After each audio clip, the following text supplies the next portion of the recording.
Desa Tenajar didirikan oleh Nyai Medangsari yang dijuluki Nyai Tenajar. Beliau merupakan murid Sari Sik Syarif Hidayatullah yang sering kita dengar dengan nama Sunan Gunung Jati. Kisah ini berasal dari cerita masyarakat yang bersifat legenda semata.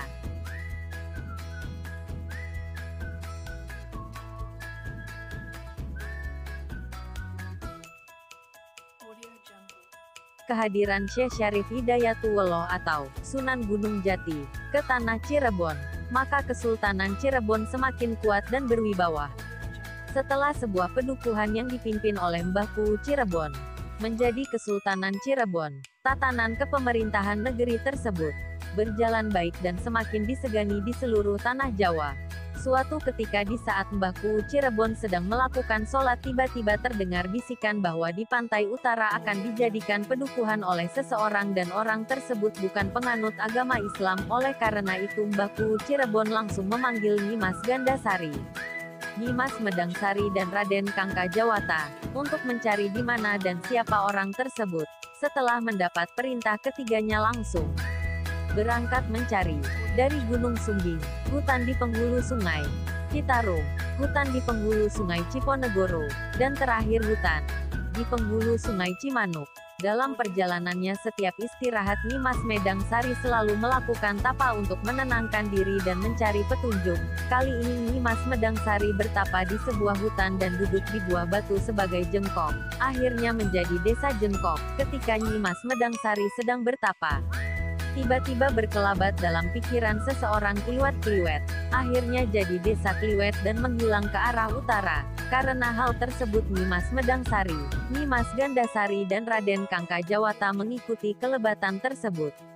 Kemudian selama 3 hari mengikuti kelebatan tersebut, tiba-tiba di hutan Sungai Cimanuk terdengar suara umpatan seseorang bahwa bagi siapa yang mampu membantunya membabat hutan ini, kami akan panut dan tunduk kepadanya.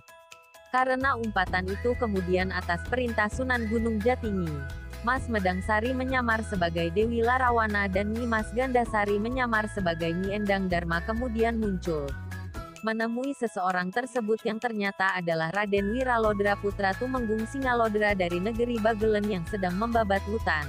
Tapi pepohonannya selalu tumbuh kembali setiap ditebang. Kemudian Nyimas Medangsari menyapa dan berkata bahwa kalau Andika ingin bisa membabat hutan ini, ucapkan 2 kalimat syahadat. Mendengar ucapan Nyimas Medangsari tersebut, Raden Wiralodra marah sehingga terjadilah perkelahian.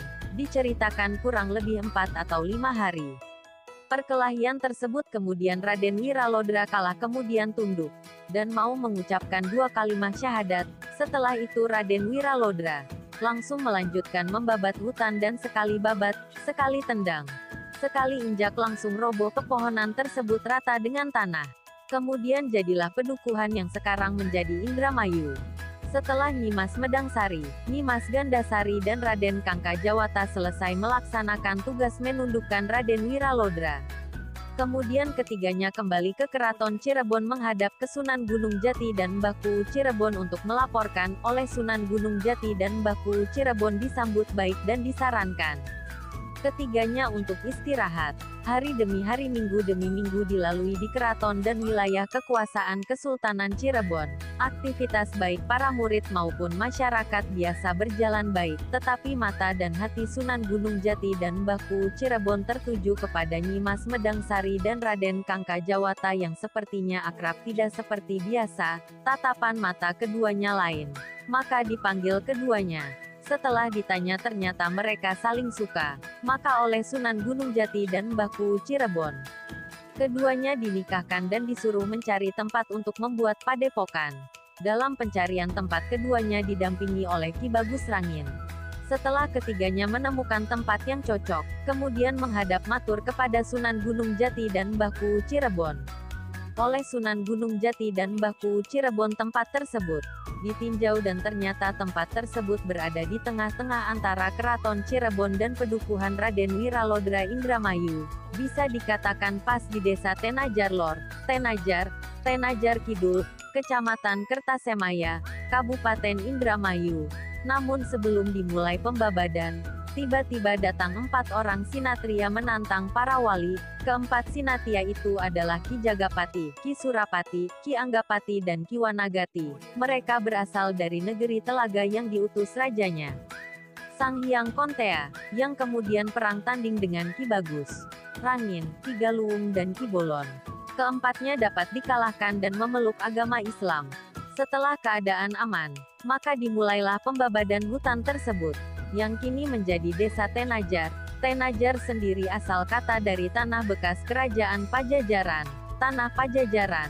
Maka untuk mengenang pengabdian mereka maka keduanya dianugerahi gelar Raden Kangka Jawata, dianugerahi gelar Ki Geden Tenajar, dan Nyimas Medangsari dianugerahi gelar Nyi Tenajar. Setelah beberapa tahun sejak pembabadan desa Tenajar, Nyi Tenajar yang sepuh wafat dan dimakamkan di Gunung Sembung bagian Lebet Komplek Pemakaman Sunan Gunung Jati Saf 7. Beberapa tahun kemudian Raden Kangka Jawata, Ki Geden Tenajar, pun wafat dan dimakamkan di Gunung Sembung bagian Pamungkur Komplek Makam Sunan Gunung Jati. Demikian cerita ini dibuat hanya untuk bahan pembanding cerita. Cerita ini ditulis Is Rental Mobil, yang sebagian besar telah diketahui oleh masyarakat desa Tenajar. Adapun kebenaran atas cerita ini wallahu a'lam bishawab.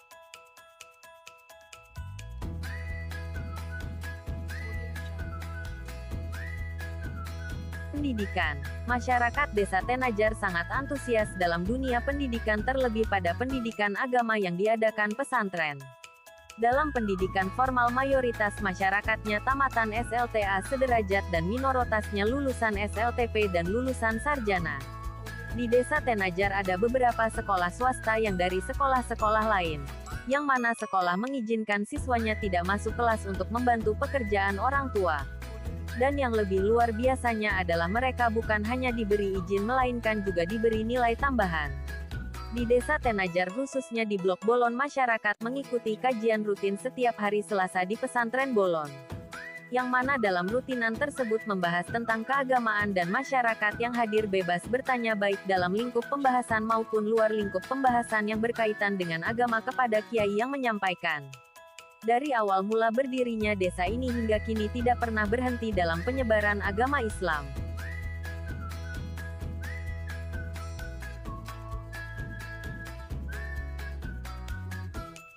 Kultur sosial. Pemuda-pemuda desa Tenajar memiliki semangat yang luar biasa dalam setiap kegiatan yang diadakan di desanya, contohnya seperti perayaan Hari Kemerdekaan. Mereka melakukan penggalangan dana dan mempersiapkan penyambutan Hari Kemerdekaan 2 bulan sebelumnya, yang mana desa lain masih santai menjalani hari-harinya. Di desa ini sudah terlihat antusiasnya. Kultur ekonomi. Dalam bidang ekonomi masyarakat desa Tenajar menekuni bidang pertanian. Dalam bidang pertanian umumnya pemilik sawah menggarap sawahnya sendiri. Ada juga yang menyewa buruh untuk menggarap sawahnya karena terlalu luas atau terlalu banyak dan tidak di satu tempat. Mayoritas sawah mereka merupakan warisan dari keluarga.